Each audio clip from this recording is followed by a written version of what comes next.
जब भी हमारे सामने कोई स्पेस का नाम ले तो हम इसकी इमेजिनेशन के अंदर खो जाते हैं, क्योंकि ये वो पुरस्कार जहाँ है जिसके बारे में हम जितना भी चाहे जान लें उतना ही कम है।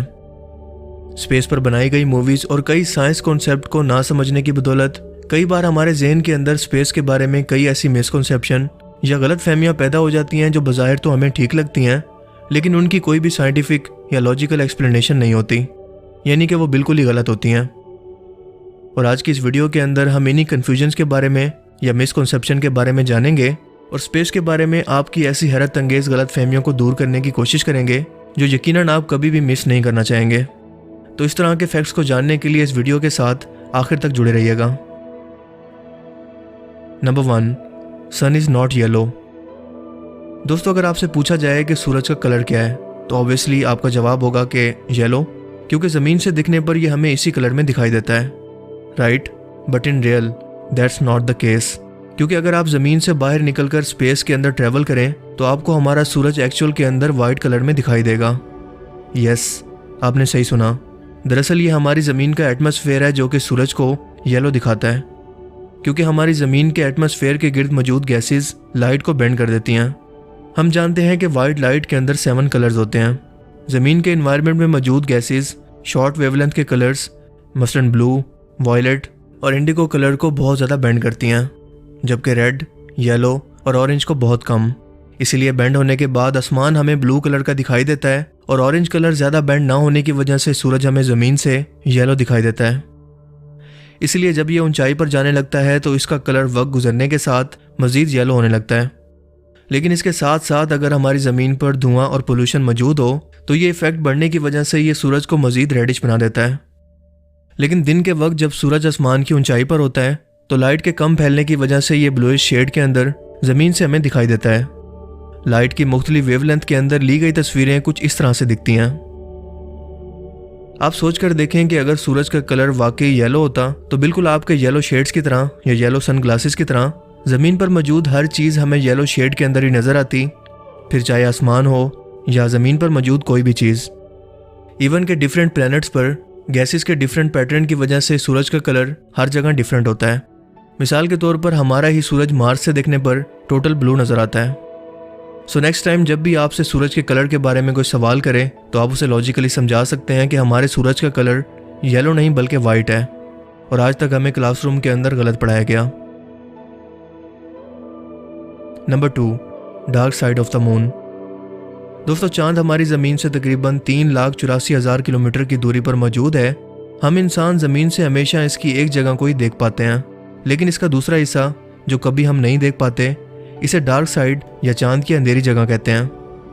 जैसे कि नाम सुनकर ही लगता है कि वहाँ रोशनी का कोई नामो निशान मौजूद नहीं होगा, हर तरफ यहाँ पर बिल्कुल अंधेरा होगा, जैसा कि अक्सर मूवीज़ के अंदर भी हमें दिखाया जाता है। लेकिन ऐसा बिल्कुल नहीं है, क्योंकि एक्चुअल के अंदर चांद के पूरे हिस्से पर सूरज की एक जैसी ही रोशनी पड़ती है, लेकिन रोटेशनल सिंक्रोनाइज की वजह से हम इंसान हमेशा इसकी एक साइड को ही रोशन देख पाते हैं, जबकि इसका दूसरा हिस्सा ज़मीन से दिखने पर हमेशा हमें अंधेरे के अंदर डूबा हुआ नज़र आता है। चांद को हमारी ज़मीन के गिर्द चक्कर लगाने में तकरीबन 28 दिनों का वक्त लगता है और अपने एक्सिस पर घूमने में भी ये तकरीबन इतना ही वक्त लेता है, यानी चांद का एक दिन ज़मीन के 28 दिनों के बराबर है, जिसका मतलब ये है कि इन 28 दिनों के अंदर 14 दिन चांद के एक हिस्से पर रोशनी जबकि दूसरे हिस्से पर हमेशा अंधेरा रहता है। इसी तरह से बाकी 14 दिन के अंदर इसके दूसरे हिस्से पर अंधेरा रहता है और पहले हिस्से पर रोशनी। बिल्कुल ऐसे ही जैसे हमारी ज़मीन पर 12 घंटे दिन और 12 घंटे की रात रहती है, लेकिन सूरज की रोशनी पूरी ज़मीन पर एक जैसी ही बढ़ती है। इसलिए हमेशा चांद की जो साइड ज़मीन की तरफ रहती है वो रोशन रहती है, लेकिन इसका ये मतलब हरगिज़ नहीं है कि दूसरी साइड हमेशा अंधेरे में डूबी रहती है। चांद के दोनों हिस्से रोशन रहते हैं, लेकिन स्पेस में जाने पर हम चांद को मुकम्मल तौर पर रोशन देख सकते हैं। हाल ही में इंडिया ने अपना जो चंद्रयान मिशन चांद की सतह पर भेजा, इसे भी चांद के डार्क साइड पर उतारा गया, लेकिन एक्चुअल के अंदर ये साइड डार्क साइड नहीं है, बल्कि इस वक्त ज़मीन से हमें देखने पर अंधेरे में डूबी नजर आ रही है। इसके अलावा चांद के बारे में एक मिथ ये भी है कि चांद ज़मीन से इतना करीब है कि आसानी से हम इंसान इस पर पहुंच सकते हैं। जैसे कि हम अक्सर एनिमेशन के अंदर देखते हैं कि चांद ज़मीन से कितना करीब होकर घूम रहा है, लेकिन एक्चुअल के अंदर ये डिस्टेंस कितना ज़्यादा है इसे इस मिसाल से समझ लें कि आज के दौर के अंदर बोइंग 747 जहाज़ को, जो कि एक पैसेंजर प्लेन है, अगर इसको किसी तरह से चांद की सतह पर रवाना कर दिया जाए तो इसे चांद की सतह पर पहुंचने के लिए 17 दिन का वक्त लगेगा, क्योंकि चांद ज़मीन से एक्चुअल के अंदर इतना दूर है। Number 3, sun is on fire. जब भी हम सूरज की कोई तस्वीर देखते हैं तो हमें ऐसा लगता है कि ये आग का बहुत बड़ा गोला है जो कि जल रहा है, क्योंकि इसी की वजह से हमें ज़मीन पर गर्मी और रोशनी मिलती है, जो कि हम समझते हैं कि जाहिर है कि आग के जलने की वजह से ही पॉसिबल है।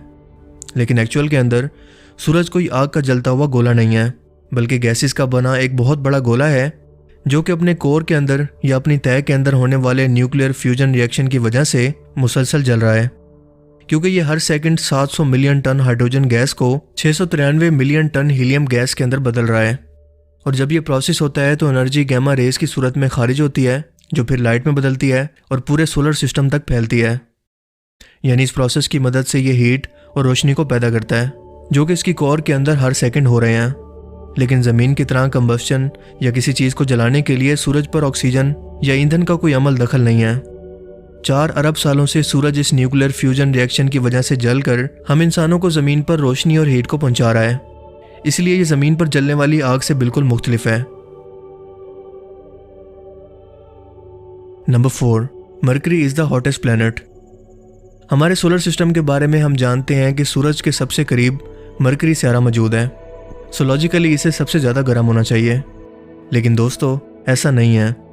सूरज का किसी भी प्लैनेट से दूर या नज़दीक होना इस प्लैनेट के टेम्परेचर को मेंटेन करने के अंदर कुछ ज़्यादा हेल्प नहीं करता, क्योंकि वीनस, जो सूरज से दूसरा करीब तरीन प्लैनेट है, इसे सोलर सिस्टम के सबसे ज़्यादा गर्म प्लैनेट होने का रिकॉर्ड हासिल है। और ऐसा मुमकिन होता है इसके एटमॉस्फेयर या बैरूनी माहौल की बदौलत, क्योंकि इसके एटमॉस्फेयर के अंदर ज़्यादातर कार्बन डाइऑक्साइड और नाइट्रोजन के भारी बादलों का एक जाल मौजूद है, जो सूरज की हीट और रेडिएशन के दाखिल होने के बाद इन्हें बाहर नहीं निकलने देता, जिसकी वजह से वीनस एक तंदूर या एक भट्टी के अंदर बदल जाता है, जिसे ग्रीन हाउस इफेक्ट भी कहते हैं।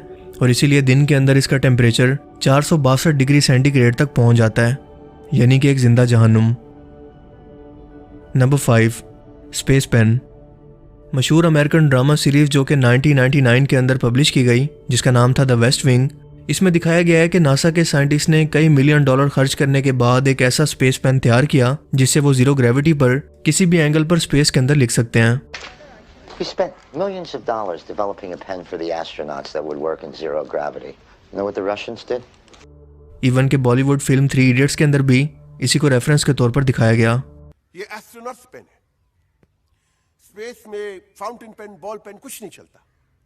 तो लाखों डॉलर खर्च करने के बाद साइंटिस्ट ने ऐसा पेन इजाद किया जिससे कोई भी एंगल, कोई भी टेम्परेचर, जीरो ग्रेविटी में हम लिख सकते हैं। सर, स्पेस में फाउंटेन पेन, बॉल पेन चलता नहीं है, तो एस्ट्रोनॉट्स ने पेंसिल का इस्तेमाल क्यों नहीं किया?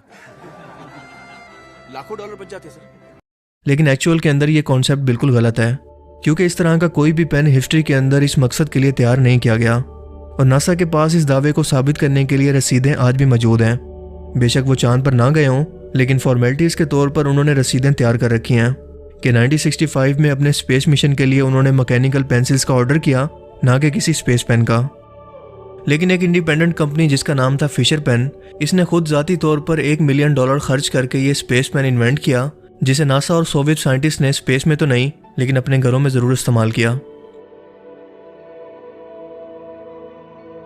Number 6, travel between asteroid. Asteroid यानी प्लैनेट्स के बनने के बाद बच जाने वाले चट्टानी टुकड़े, जिन्हें अक्सर मूवी सीन के दौरान इस तरह दिखाया जाता है कि इनके दरमियान से कोई भी जहाज़ या किसी भी स्पेस शटल का गुजरना नामुमकिन सा लगता है, क्योंकि ये कभी भी इस खलाई जहाज़ से टकरा सकते हैं। ये ना सिर्फ तेज़ रफ्तार होते हैं बल्कि इकट्ठे सफ़र करते हैं। हमारे सोलर सिस्टम का एस्ट्रॉयड बेल्ट, जो कि हमारे सूरज से 200 से 300 मिलियन मील की दूरी पर मौजूद है, इसके बारे में ये कॉन्सेप्ट बिल्कुल गलत है, क्योंकि ये एस्ट्रॉयड बेल्ट मौजूद तो है लेकिन इतना करीब और इतना तेज़ नहीं कि इसके अंदर से कोई भी स्पेसक्राफ्ट गुजर ही ना सके। ये एस्ट्रॉयड बेल्ट अरबों चट्टानी टुकड़ों से मिलकर बना है, लेकिन इनके दरमियान इतना ज़्यादा फासला है कि अगर कोई स्पेसक्राफ्ट इनके अंदर से गुजर भी जाए तो इसके इन एस्ट्रॉयड के टुकड़ों से टकराने के चांसेस तकरीबन ना होने के बराबर हैं। ये एस्ट्रॉयड एक क्लस्टर या ग्रुप की सूरत में इकट्ठे मौजूद होते हैं और हर एक क्लस्टर दूसरे क्लस्टर से बहुत ज़्यादा दूरी पर मौजूद होता है। हर एक क्लस्टर में मौजूद एक एक एस्ट्रॉयड दूसरे एस्ट्रॉयड से 1 अरब क्यूबिक किलोमीटर की दूरी पर मौजूद रहते हैं, यानी कि बहुत बहुत ज़्यादा दूर। Number 7, light year myers time. आमतौर पर लाइट ईयर को टाइम को नापने का स्टैंडर्ड माना जाता है, यानी लाइट जो एक सेकंड के अंदर 3 लाख किलोमीटर पर सेकंड की रफ्तार से 1 साल तक सफ़र करती है, इसे 1 लाइट ईयर कहते हैं। लेकिन ये टाइम को नापने का स्टैंडर्ड नहीं है, बल्कि ये स्पेस में डिस्टेंस या फासले को नापने का स्टैंडर्ड है। और 1 लाइट ईयर का फासला तकरीबन 95 खरब किलोमीटर तक होता है। Number 8, people will explode in space. ये सच है कि हमारी स्पेस तकरीबन बिल्कुल वैक्यूम या खाली है और इंसान इसके अंदर चाह कर भी कुछ मिनट से ज़्यादा सर्वाइव नहीं कर सकते।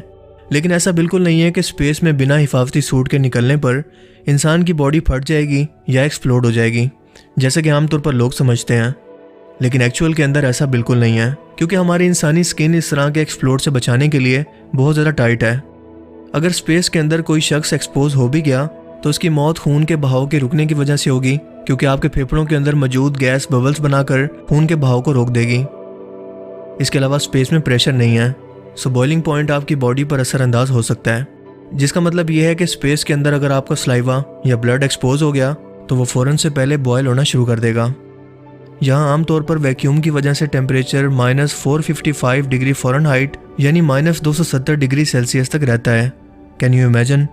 लेकिन जैसे जैसे हम स्पेस के अंदर सूरज जैसे किसी सितारे के करीब होते जाएं, ये टेम्परेचर 120 डिग्री सेल्सियस तक या बॉइलिंग टेम्परेचर को भी पहुंच जाता है। तो आज की वीडियो में सिर्फ इतना ही। आप इनमें से कितनी स्पेस मिथ्स पर यकीन करते थे और क्यों, मुझे कमेंट सेक्शन में ज़रूर बताइएगा। और अगर आपको ये वीडियो अच्छा लगा तो इसे लाइक कीजिए और मज़ीद इस तरह की स्पेस वीडियोज़ के लिए इस चैनल को ज़रूर सब्सक्राइब करें। अब मैं मिलूँगा आपसे एक नई इंटरेस्टिंग वीडियो में। तब तक के लिए अपना बहुत सा ख्याल रखिएगा। Thanks for watching this video. अल्लाह हाफिज़।